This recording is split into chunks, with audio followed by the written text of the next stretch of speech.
3 mornings ago, I walked out at first light to a screen I had set up behind the barn the evening before.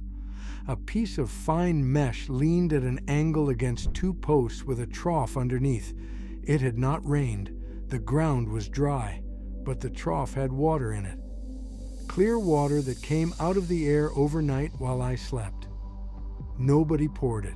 No pipe delivered it. It came from the air the same way the dew on your car windshield appears every morning, and collecting it cost me $15 in parts from 1 trip to the hardware store. I want to be honest right at the start. This is real.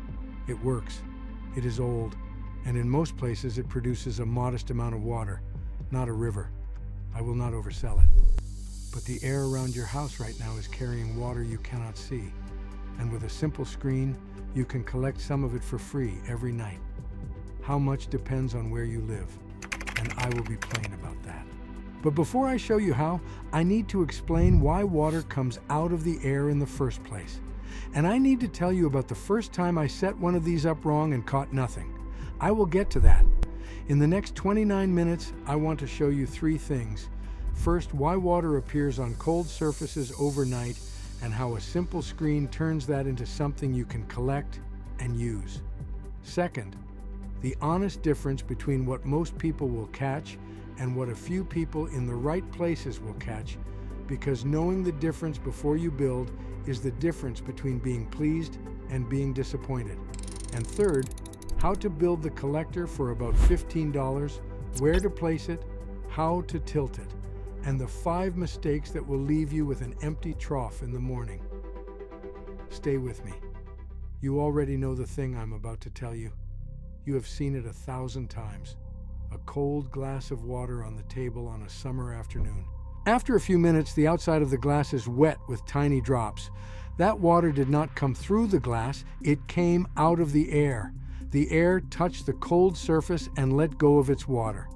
The dew on the grass every morning is the same. Nobody waters the lawn at 3 in the morning. The grass cools down overnight. The air touches the cool blades, and the water comes out and sits there as drops until the sun dries it. Have you ever walked through wet grass before sunrise and wondered where all that water came from on a night when it did not rain? It came from the air. Every night, everywhere, the air is giving up water to anything cool enough to ask for it. Now think about how much water is on your lawn on a heavy dew morning. Hundreds of square feet of grass, each blade holding a drop or 2. If you could gather all of it into a bucket, you would have a surprising amount. The grass is collecting water from the air all night long. It is just spreading it across a surface too large and too low to the ground for you to collect. What if you gave the water a better surface to land on? Something tall enough to catch the breeze, something tilted so the drops roll downhill, something with a trough at the bottom to catch every drop instead of letting it soak into the dirt. I will tell you something I noticed as a young man that made this click for me. Early one morning, I was walking to the barn and I passed through a spider's web strung between 2 fence posts. The web was heavy with water drops. Every strand had beads of dew lined up like pearls on a string. That web was tiny, maybe a foot across, but it had collected more visible water per inch of surface than the grass underneath it. Why? Because the web was thin fibers suspended in the air where the breeze moved through. The grass was flat on the ground where the air sat still. The spider had built a better dew collector than a whole lawn. That morning, I understood what my father's night screen was doing. It was a spider's web built at a human scale. Thousands of thin fibers in the path of the wind, catching what the air was willing to give up. That is all this is. A surface for the air to give up its water. A spider's web the size of a door, with a trough to catch what the spider would have wasted. A piece of fine mesh gives you thousands of tiny fibers for the water to form on. The breeze blows through the mesh, and the air touches every fiber. The fibers cool down at night. The water condenses. The drops run down the tilted screen and drip into the trough. By morning, you have water. No pump, no pipe, no electricity, no rain. Just a screen, a slope, and the night air. My father did not call it a dew collector. He called it the night screen. He set one up behind the milk house every summer, leaned against the stone wall where the evening breeze came in from the fields. In the morning, there was water in the pan underneath. Not a lot. A cup, sometimes two, on a good humid night. He used it to water the herb garden that my mother kept near the kitchen door. She liked that water because it had no taste of the well, no mineral, no iron, just clean water that tasted like nothing, which is what water is supposed to taste like. My mother said the herbs grew better with the night water than with well water. I do not know if that is true in a way that could be measured, but I know she believed it, and she had been growing herbs for 50 years. She said rain and dew are soft water. The well gives hard water full of minerals that build up in the soil over time. The night water was her way of giving the herbs a drink that was closer to what the sky would give them if it rained more often. I asked my father once where the water came from. He pointed at the air and said it is always there. You just have to give it somewhere to land. That is as good an explanation as any I have heard since. I remember watching him set the screen up on summer evenings. He would check the direction of the breeze by holding up a wet finger, then lean the screen to face into it. He did this without thinking the way he did most things on the farm. It was routine. Part of the season, the way planting and harvesting were part of the season. I do not remember a summer without the night screen behind the milk house. It was just part of how we lived. Here is what you need. One piece of fine mesh, the kind they sell as shade cloth or window screen material at the garden center, about 6 feet by 4 feet. Get the finest, tightest weave they have. This costs about $5 to $6. 4 lengths of 1-inch PVC pipe to build a frame, about $3. A length of plastic rain gutter for the trough at the bottom, $3 to $4. Zip ties to hold it all together, a couple of dollars. Bricks or stones to prop it up, which you likely have lying around. Total is about $15. Here is how to build it. Step 1. Join the 4 PVC pipes into a rectangle about 4 feet tall and 3 feet wide. You do not need special fittings. Zip tie the corners. It just needs to hold its shape in a light wind. Step 2. Stretch the mesh across the frame. And this is the most important thing I will tell you about the whole build. Pull it tight, tight as a drum skin. Zip tie it every 6 inches all the way around, pulling out every bit of sag. Why does tightness matter so much? Because a loose mesh lets the water pool in the low spots. Pooled water sits in a tiny puddle. It does not move. It does not drain. When the sun comes up, the heat dries those puddles before they ever reach the trough, and you lose every drop. Tight mesh has no low spots. Every drop that forms rolls straight down the slope toward the trough the moment it is heavy enough to move. The tighter the mesh, the more water reaches the bottom. This is not a small detail. It is the detail. If you get nothing else right but this, you will still collect water. If you get everything else right but this, you may collect nothing at all. Step 3. Tilt the frame. Lean it at about 15 to 30 degrees off vertical, like a picture frame leaned against a wall at a shallow angle. Every drop that forms on the mesh needs to roll downhill by gravity toward the bottom edge. Flat means pooling. Pooling means evaporation. Evaporation means an empty trough. Now here's the mistake I made the first time, and I want to tell you so you do not repeat it. The first night screen I built as a young man, I laid flat on 2 sawhorses like a table. I figured more surface facing the sky meant more dew. I was wrong. In the morning, the mesh was damp across the whole surface. The water had formed, but it was sitting in hundreds of tiny puddles across the flat mesh. By the time the sun cleared the barn roof, every puddle had dried. The trough was empty. My father looked at it and said, "You have to tilt it. The water needs somewhere to go." I tilted it that evening. The next morning, the trough had water. The difference between flat and tilted was the difference between nothing and something. The water was forming either way. I was just not giving it a path to follow. Step 4. Set the plastic gutter trough directly under the low edge of the tilted frame. The drops roll down the mesh, reach the bottom, and drip off into the trough. Weight the trough with a stone so it does not blow away. Step 5. Place the collector where 3 things are true. First, face it into the prevailing evening breeze. You want the air to blow through the mesh, not around it. Go outside at dusk. Feel which direction the breeze is coming from and point the face of the frame straight into it. The air moving through the mesh is what drives the whole process. Still, air condenses less because the water vapor near the mesh gets depleted and fresh air does not replace it fast enough. Moving air brings fresh moisture to the mesh continuously. The difference between a still night and a breezy night can be the difference between a few tablespoons and a full cup. Second, raise it off the ground. Even a foot of height helps because the air closest to the ground tends to be warmer and drier from the heat the soil releases after sunset. The cooler, damper air sits a little higher. Set the frame on a pair of cinder blocks or a low bench. You want the mesh in the layer of air that is most ready to give up its water.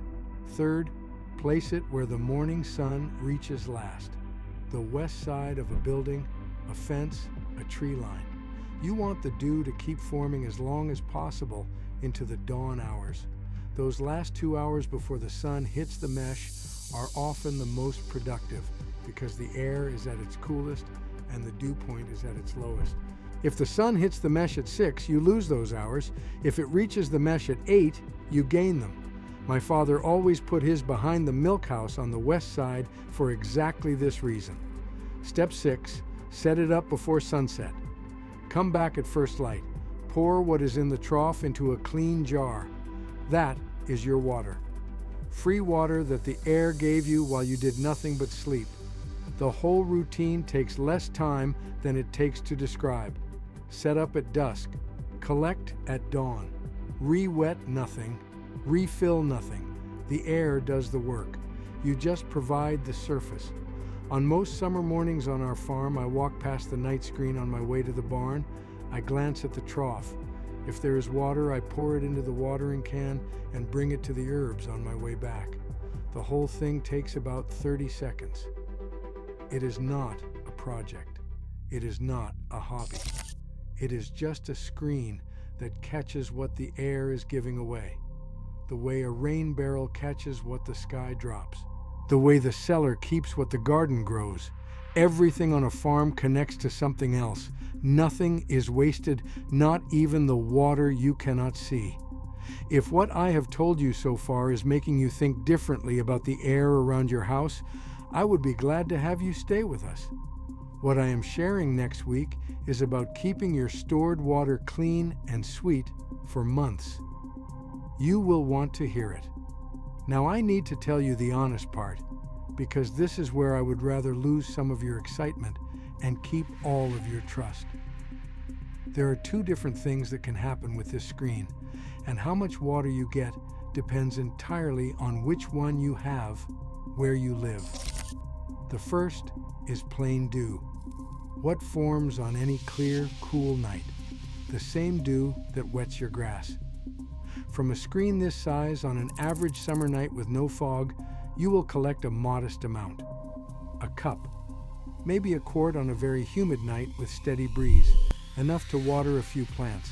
Enough to have clean water in an emergency. Enough to know the skill and teach it to your grandchildren, but not enough to supply a household. On my first good night with the screen tilted properly, I collected about a pint. That is honest. The second is fog. And this is where everything changes. If you live where fog rolls in at night, along a coast, in a mountain valley, near a river that sends mist up after dark, the mesh does something different. Fog is air that already holds tiny water droplets floating in it. When fog blows through the mesh combs those droplets out the way a sieve catches flour.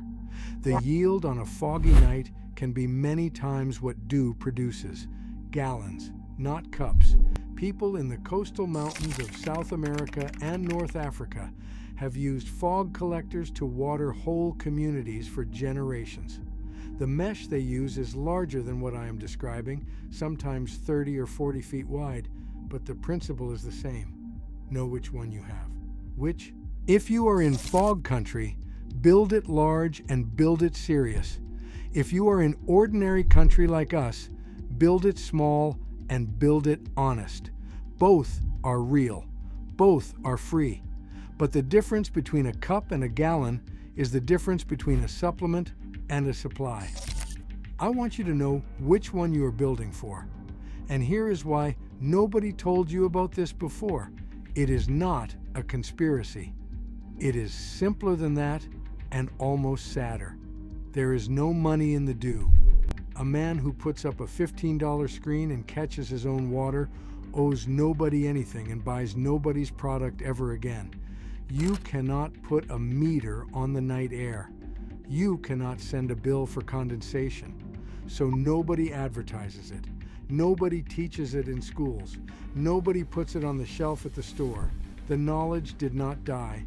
It just sat on a high shelf, gathering dust because the tap was easier and someone else was handling it. The companies will sell you a machine that does this with a motor and a compressor for $3,000.